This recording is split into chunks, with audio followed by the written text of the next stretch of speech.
Hi, welcome to the channel. I've done a video recently about Chaos Demons and how they're best played when you soup all the best units together. But being a Nurgle fanboy, I really want to know whether playing a Nurgle-only Demons army can really work. I'll cover units you want to bring and why, and then some tactics to use. First though, it's worth saying that Nurgle Demons generally have a few challenges to deal with.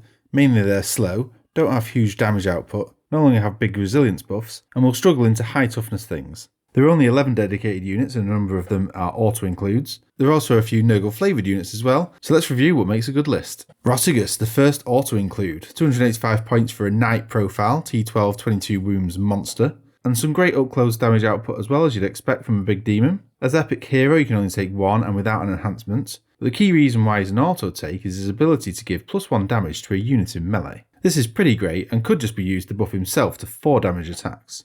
Then of course you'll want a normal Great Unclean one. Similar stat line but also with a 6+ Feel No Pain. That's an aura as well. Similarly slow but with Deep Strike and the Shadow of Chaos abilities, they'll both do well coming from reserves. This could be a target of a 5+ Feel No Pain enhancement which goes to 4+ in the Shadow of Chaos. And on a toughness 12 big thing, that'll be annoying for your opponent.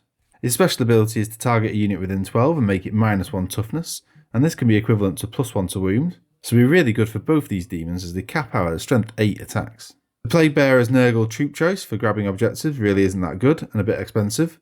It's a shame as there's a good few character options to lead them, but it's not really worth it.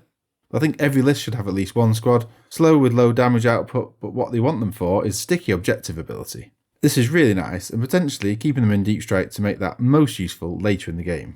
But that's about all they'll do. Perhaps bring Epidemus for 85 points to give them a 4+ invuln, be extra annoying for your opponents, and also a chance to gen a CP every turn. Those aside, the other battle line unit, the Nurglings, are fantastic. Possibly the cheapest points per wound in the game at 40 points for 3 models and 12 wounds.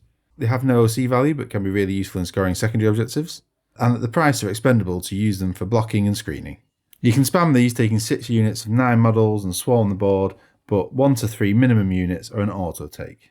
I'll come to the killer tactics with these guys later in the video.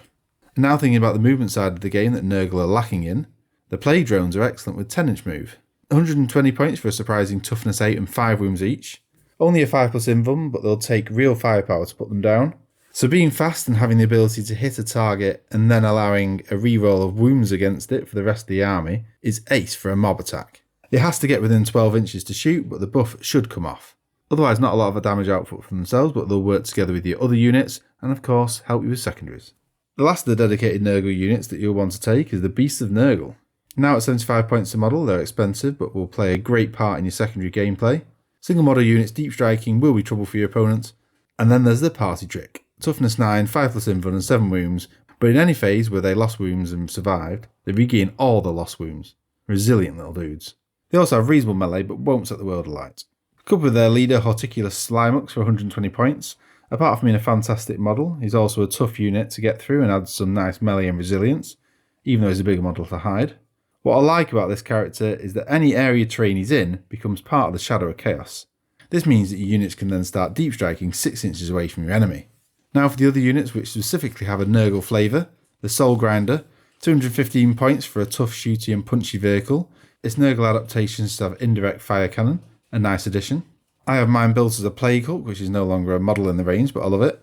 In this list it has the highest strength melee with its strength 16 claw, so it could play a key role. The next option is the Demon Prince, 195 or 215 points depending on whether you want wings for the greater movement. As it goes, I think the walking version is better, as with the Nurgle adaptation it's actually toughness 11.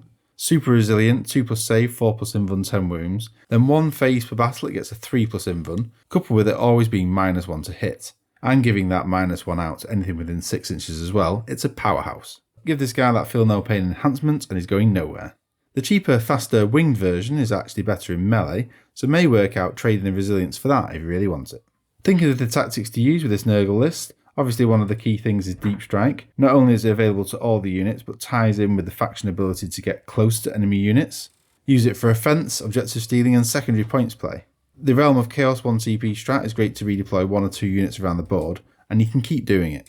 The other element to the list is the Nurgling Infiltration. You can use the expendable cheap units to block your opponent's units or just screen. And if you go first, move them right up to really limit the movement.